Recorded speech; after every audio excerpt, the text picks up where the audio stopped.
Hey guys, how you doing? Hope everybody's doing good. It's time for Cheap Comic Collector, and it is episode number 369. Today we're going to go through another Whatnot box. So it's basically an unboxing because I don't really know what's in these things. I did go through all of them to count how many books were in there, and I know there's good stuff in some, and some, some are better than others, but I lost track of what order they came in a long time ago. So this is just a random box. I don't know, if this was the earliest or the newest, or pretty sure it's not either of those. But anyway, according to the slip, I bought these on a live stream April 10th. Cost $32.63 for the box. 66 comics. Which comes out to 49 cents an issue. And this came from Power Hockey Camps, which is a seller on Whatnot, which sometimes does these medium flat rate boxes. So, yeah, not sure what's in this one any more than you do, really, other than, I saw it when it was filled, and I briefly looked through it when I got it, but back then I was basically buying 5, 6, 7 at a time sometimes. So when they came in 5, 6, 7 at a time, and I would open the box and go through them and just kind of count how many books were in there. If it was an older book, I might flip through it just to make sure the page count, because I wanted to be sure that I was happy with that particular seller, because if I'm getting a bunch of incomplete books or something from them, then it's not somebody I would want to continue buying from. So but yeah, I don't have any more idea what's in this box than you do, just for the most part. So gonna go up top and started. Hopefully there's some really good stuff in here.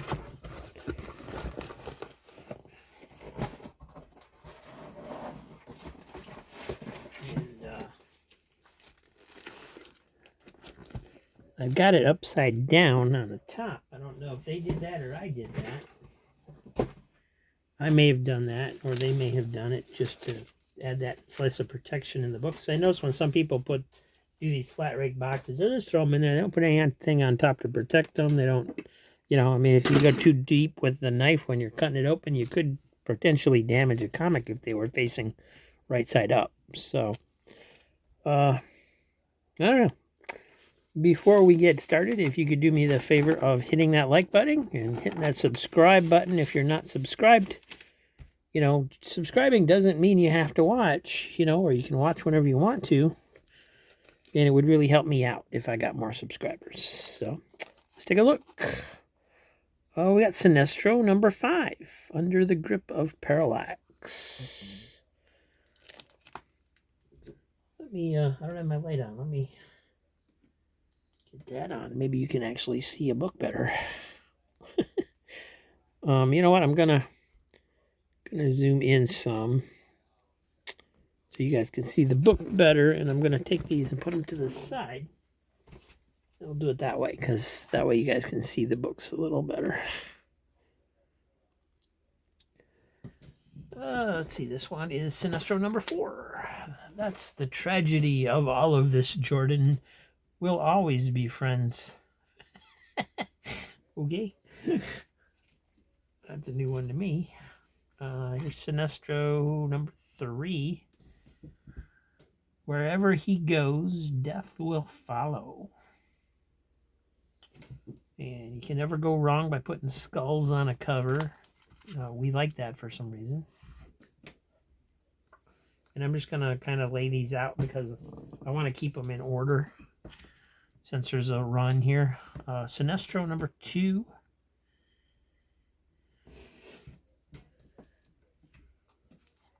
And there we go, Sinestro number 1.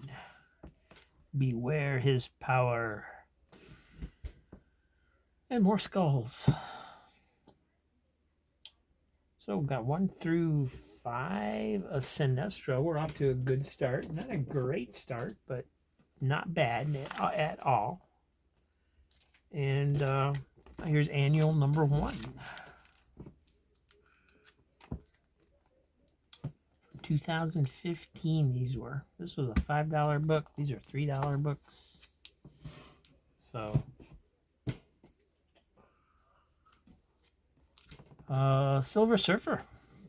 Last Days of Silver Surfer. This is Silver Surfer number 15, the Dan Slott and Michael Allred run.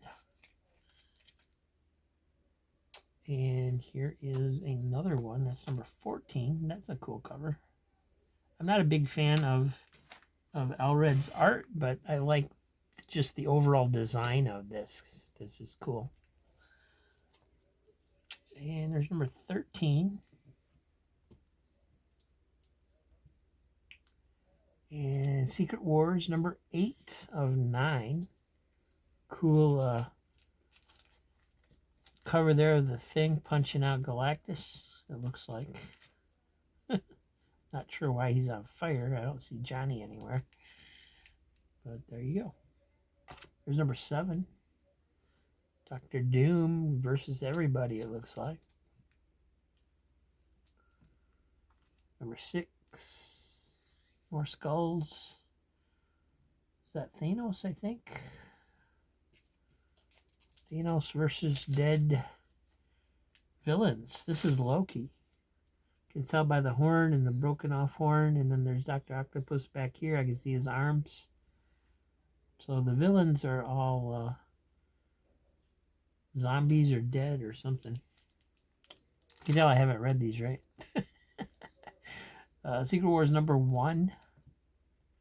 And the writing up here is they wrote number 1 on the bag over the number 1 that was right there. Who knows why? Who knows? Your guess is as good as mine. Oh, and then we get into hopefully some older stuff, because the rest, the majority of this stuff turns out to not be bagged. So we got Adventures of Superman 460. Superman number 38 from 1989. These are. Oh, here's an Avengers West Coast number 53. Acts of Vengeance crossover. There's another one. It's another Acts of Vengeance crossover. This is actually Avengers number 312. New Gods number 10. And The Flash, number 33 from the 1989 series. And these are bent up a bit from being in the box, it looks like. Because they only protected certain ones for some reason. Avengers Spotlight, number 27. Another Acts of Vengeance. Dark Phoenix Saga and Classic X-Men, number 41. Just checking the back, see if there's any art. Yeah, there's been a few different comics that I've shipped out lately, and then when I see somebody showing them on the channel, they show the art on the back, and I'm like, I didn't ever even looked at that. I didn't even know that was on there. So here we got Batman, Legends of the Dark Knight, the pink edition, I guess we'll call it. Legion of Superheroes number 2 from 89. Web of Spider-Man number 4. That one's pretty cool. Not terribly white pages, unfortunately, but still an early issue of Web of Spider-Man. Could use a press. Power Man and Iron Fist 111. This cover is wonky for some reason.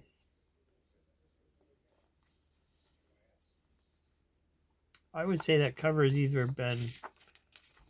The cover was either miscut or trimmed. At first I thought it was rolled because you can see the book underneath the cover, but there is a little roll to it, but there ain't...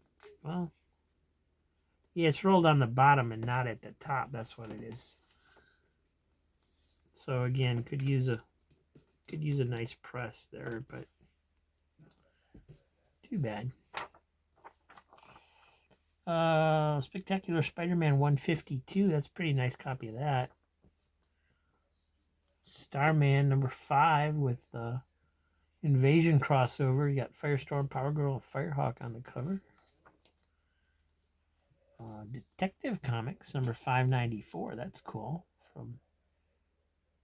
That's from 89. All the rest of these were from 88, 89. So this is probably right around then too. I don't see a date on it. Avengers number 300. Inferno crossover. I don't remember if this is the first appearance of the captain when Steve Rogers became the captain or what. It seems to me there was some kind of significance to that, but not sure if it was this. I know there was a new team with Mr. Fantastic and the Invisible Girl on the Avengers. Here's number 301.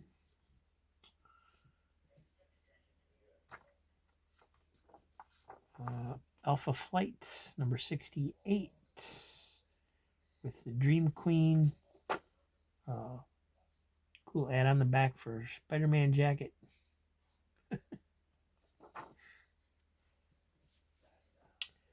Amazing Adventures number 3. 40-cent cover. This reprints X-Men number 2. I bought some of these as a kid in the 80s when they were coming out. This is what made me like the X-Men, actually, these original stories.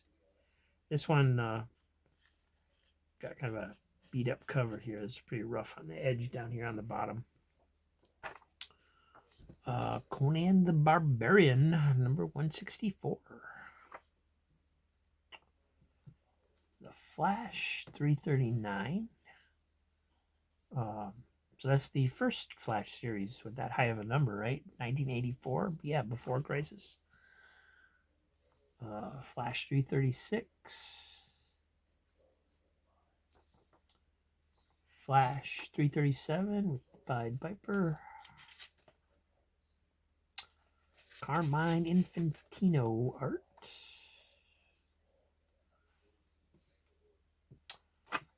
Captain America 298. 60 center. PSI Force number 21. Looks like Spitfire guest stars in that one. 50-cent cover, Marvel Super Action number 37. Reprints Avengers 76. Back when Stan Lee, Roy Thomas, and John Buscema. Actually, it's Roy Thomas, John Buscema, and Tom Palmer. Stan Lee was the editor, but he got top billing for some reason. Classic Avengers.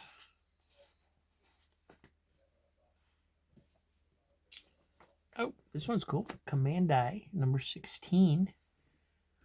From DC 1974. Edited, written, and drawn by sedentary Jack Kirby. Inked by mountain climbing Mike Royer. With a helping hand from D. Bruce Berry. So, trying to be clever with the credits like Marvel used to do. Here's number 20. Leaving Chicago. Once it dispatched criminals, now it killed invaders. The Electric Chair. And this doesn't...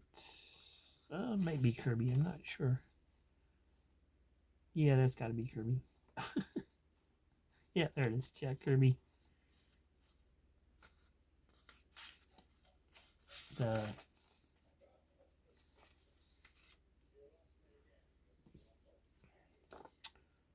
Here's number 21. I'll go keep these together, I guess.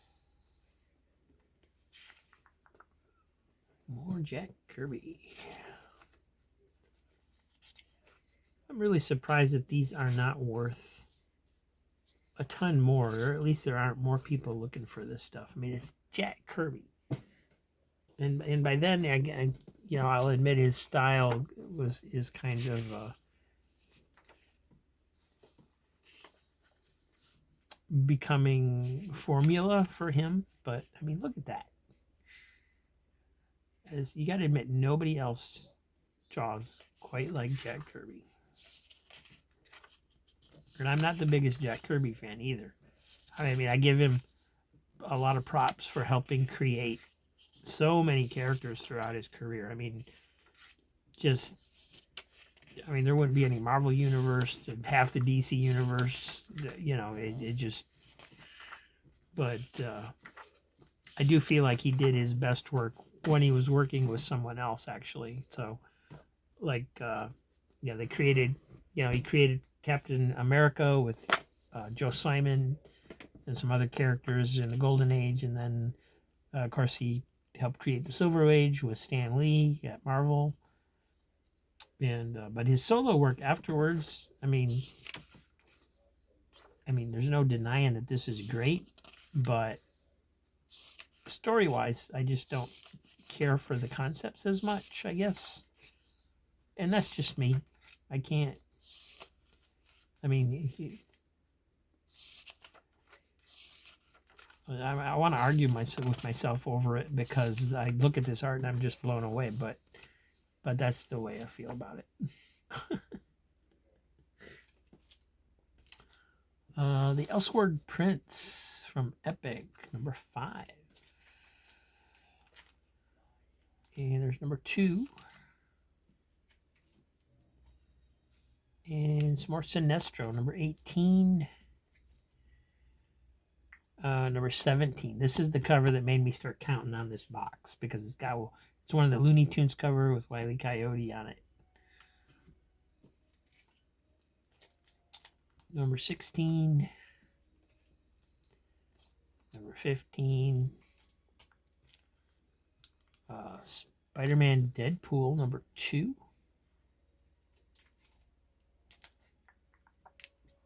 Robin, Son of Batman, number 7.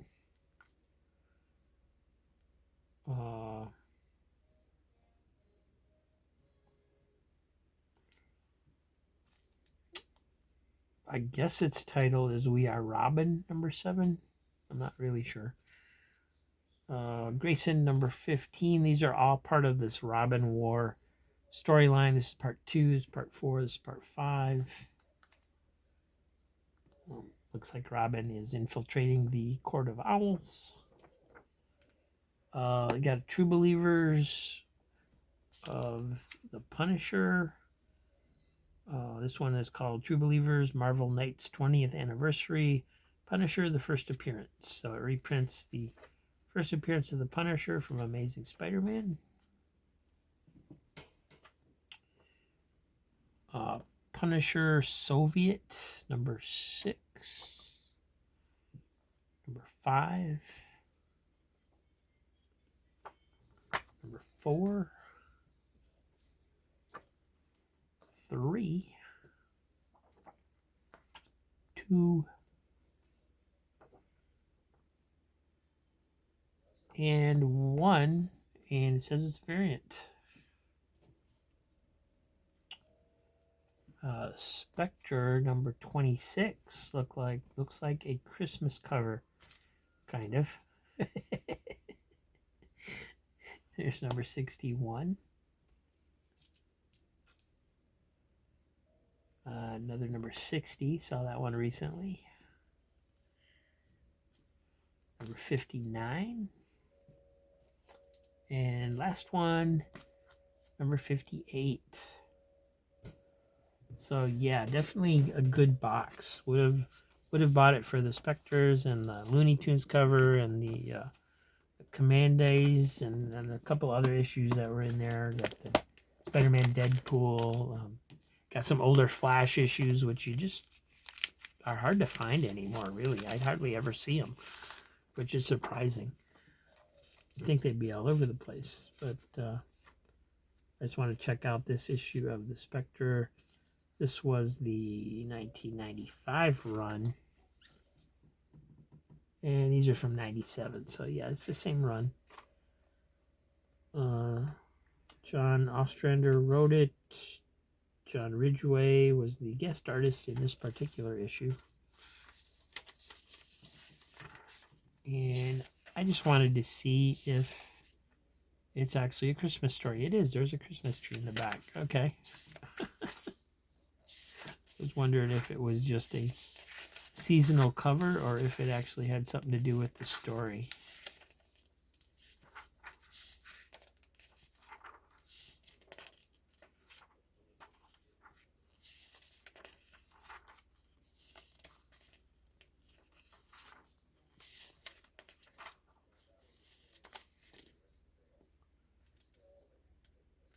Yeah, well, it is a Christmas story, but I didn't see anything like this scene, unfortunately, in the actual title or story. But very cool. Cool stuff. And that's it for today. Thanks for watching, everybody. Cool stuff in this one. We'll do it again tomorrow and see what we got. Hope to see you there. But regardless, thanks for watching. Thanks for being here. Thanks for enjoying the channel. And I'll see you soon.